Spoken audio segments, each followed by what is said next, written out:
교재 85페이지를 제가 읽겠습니다. 살인자에 관련한 기본 원칙은 도피성을 세우는 일입니다. 이렇게 하는 이유는 실수로 살인한 사람을 보호해서 이스라엘 땅에 무죄한 피를 흘리지 않게 하기 위해서입니다. 반면에 계획적으로 살인을 하고 도피성으로 피한 경우에는 보복자의 손에 넘겨서 죽게 해야 합니다.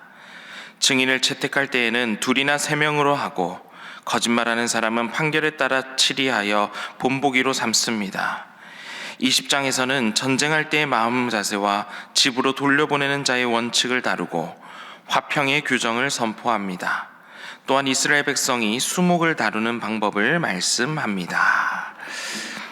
한 주간도 이른 새벽에 나와 주님께 귀한 찬양 올려드린 우리 임마누엘 찬양대에게 감사의 박수를 드리도록 하겠습니다. 오늘 함께 읽은 신명기 19장에서는 가장 먼저 도피성 제도에 대해서 나옵니다. 도피성은 말 그대로 도피할 수 있는 성입니다. 4절과 5절에 보면 어떤 경우에 도피성으로 도망하여 살 수 있는지 기록하고 있는데 제가 4절과 5절을 읽어보겠습니다. 살인자가 그리로 도피하여 살만한 경우는 이러하니 곧 누구든지 본래 원한이 없이 부지 중에 그를 죽인 일, 가령 사람이 그 이웃과 함께 벌목하러 살림에 들어가서 손에 도끼를 들고 벌목하려 찍을 때에 도끼가 자루에서 빠져 그의 이웃을 맞춰 그를 죽게 함과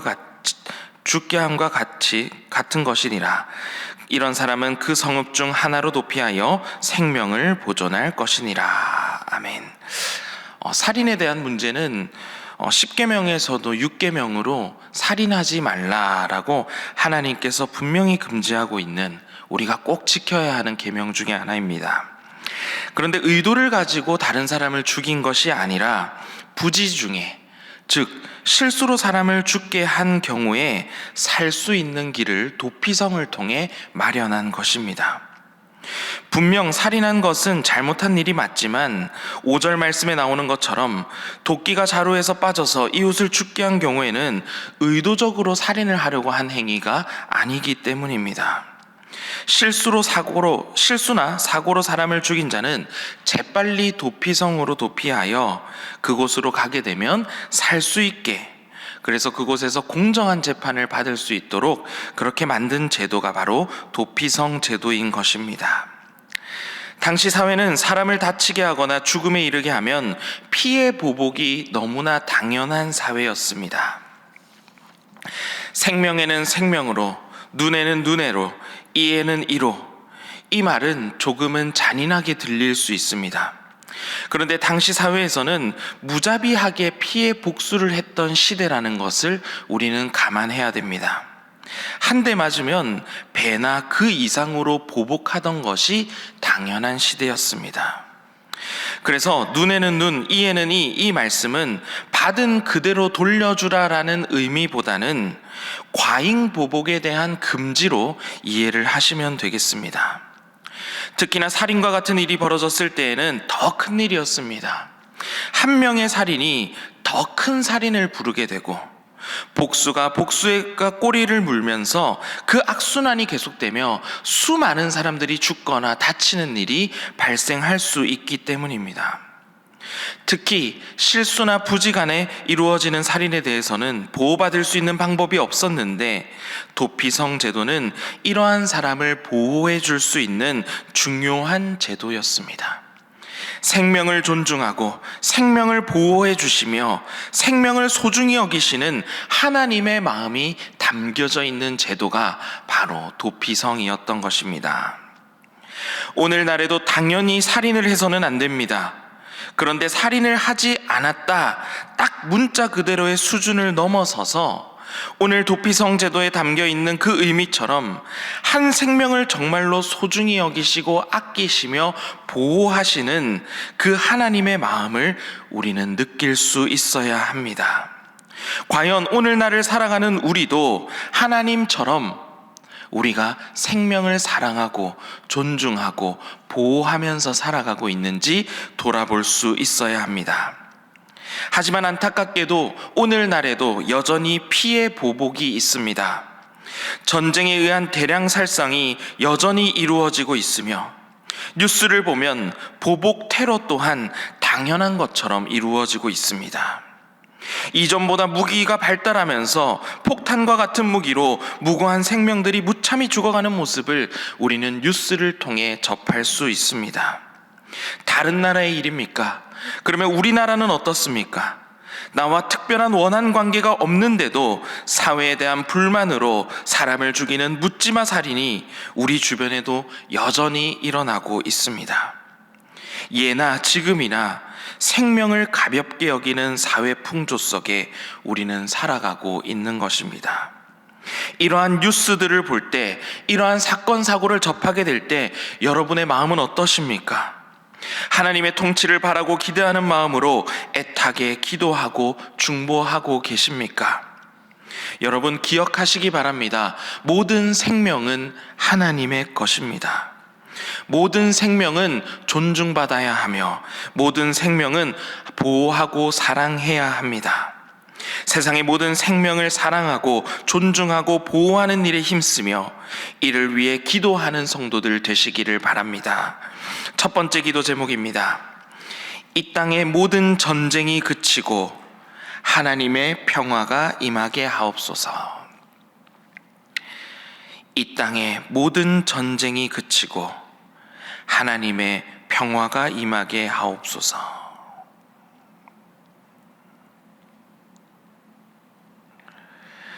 다음으로 신명기 19장 14절 말씀을 우리 함께 읽어보도록 하겠습니다. 신명기 19장 14절 말씀입니다. 다 같이 시작. 내 하나님 여호와께서 내게 주어 차지하게 하시는 땅, 곧 내 소유가 된 기업의 땅에서 조상이 정한 내 이웃의 경계표를 옮기지 말지니라. 아멘. 14장 말씀은 이어서 땅에 대한 이야기가 나옵니다.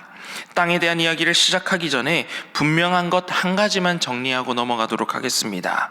모든 생명은 하나님의 것입니다. 그리고 이어서 나오는 땅에 대한 이야기가 시작하면서도 땅은 누구의 것이냐면 모든 땅은 하나님의 것입니다. 이 사실을 기억하며 말씀을 계속해서 보도록 하겠습니다. 가나안을 정복하게 됩니다. 이제 이스라엘 백성들은 하나님께서 약속하신 땅을 차지하게 될 것이고 하나님께서는 지파별로 땅을 분배해 주십니다. 하나님께서는 하나님의 뜻에 따라 지파별로 땅을 선물해 주고 계시는 것입니다. 그런데 14절 말씀을 보면 내 이웃의 경계표를 옮기지 말라 분명히 말씀하고 있습니다. 경계표를 옮긴다는 것은 자신의 욕심으로 자신의 땅을 면적을 넓히려고 소유지의 경계를 표시하는 그 경계를 옮긴다는 것을 의미합니다. 다른 사람의 땅과 영역을 침범하고 빼앗아 버리는 행위가 바로 경계표를 옮기는 행위인 것입니다. 땅은 하나님께서 주신 선물이자 다른 사람들에게는 중요한 생계의 수단입니다. 땅을 잃어버린 사람들은 모든 것을 잃어버리게 되고 노예가 될 수밖에 없었습니다.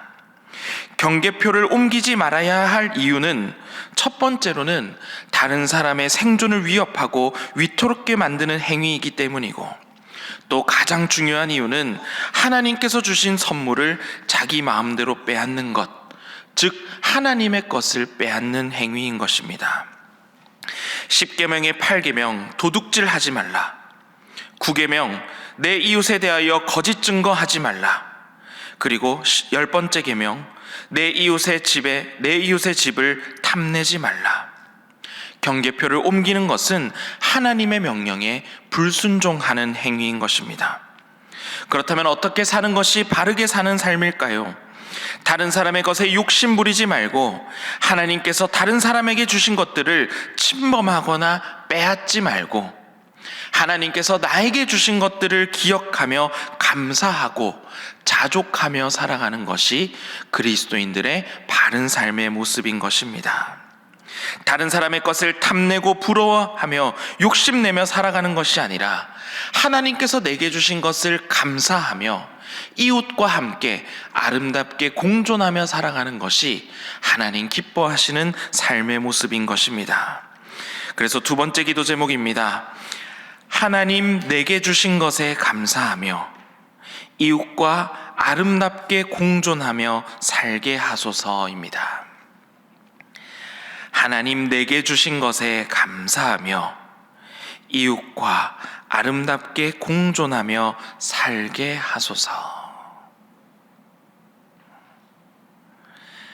하나님께서 이스라엘 백성들에게 원하시는 아름다운 삶의 모습입니다.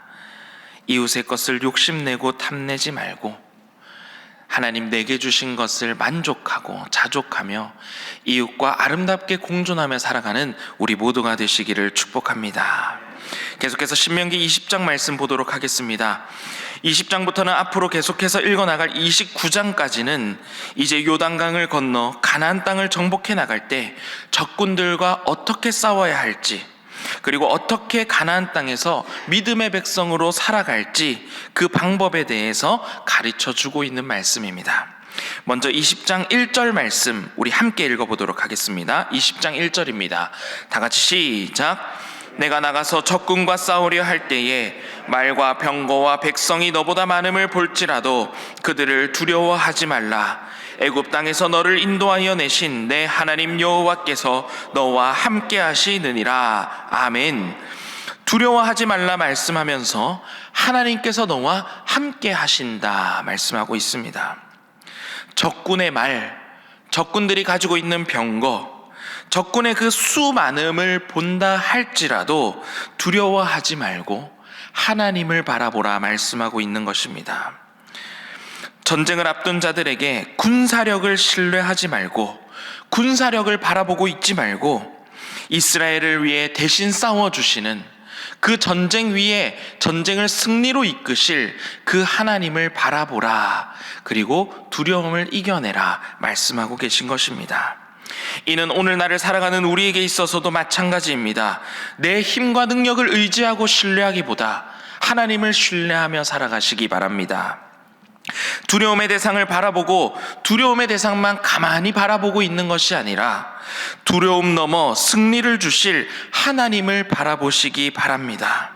내 한계와 내가 가진 것들만 바라보고 앉아 있는 것이 아니라 내 곁에 가장 가까이 나와 함께 하시는 하나님을 바라보시기 바랍니다.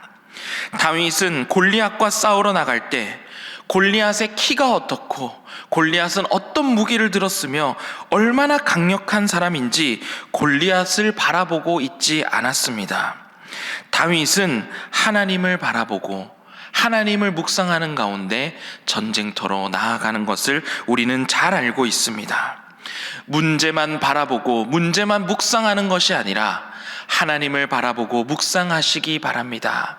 문제에 대해서 두려움에 대해서 묵상하고 고민하는 시간이 많아지기보다 그 문제를 이겨내게 하실 하나님을 바라보고 묵상하는 시간이 우리의 삶 가운데 더 많아지기를 소망합니다. 말과 병거를 바라보기보다 하나님을 바라보며 두려움을 이겨내라 말씀하신 이 말씀을 기억하며 문제보다 하나님을 바라보는 가운데 두려움 없이 담대히 나아가는 우리 모두가 되시기를 축복합니다. 세 번째 기도 제목입니다. 문제를 묵상하기보다 하나님을 묵상하게 하소서입니다. 문제를 묵상하기보다 하나님을 묵상하게 하소서. 문제보다 더 크신, 문제보다 더 위에 계신 그 하나님을 바라보는 가운데 늘 담대하게 살아가 넉넉히 승리하는 우리 모두가 되시기를 축복합니다. 이 시간에 이제 우리 함께 기도하도록 하겠습니다. 첫 번째 기도 제목은 이 땅의 모든 전쟁이 그치고 하나님의 평화가 임하게 하옵소서. 두 번째 기도 제목은 하나님 나에게 주신 것에 감사하며 이웃과 아름답게 공존하며 살게 하소서. 세 번째 기도 제목은 문제를 묵상하기보다 하나님을 묵상하게 하소서입니다. 그리고 오늘 성전을 깨끗이 청소하는 깔끔이를 위해서 기도해 주시고 특별히 말씀을 준비하시는 위임 목사님 가운데 믿음과 지혜를 더해달라고 기도해 주시기 바랍니다. 우리 이 모든 기도 제목을 놓고 이제 다 함께 기도하시겠습니다. 주여 믿습니다. 주여 믿습니다. 주여 믿습니다.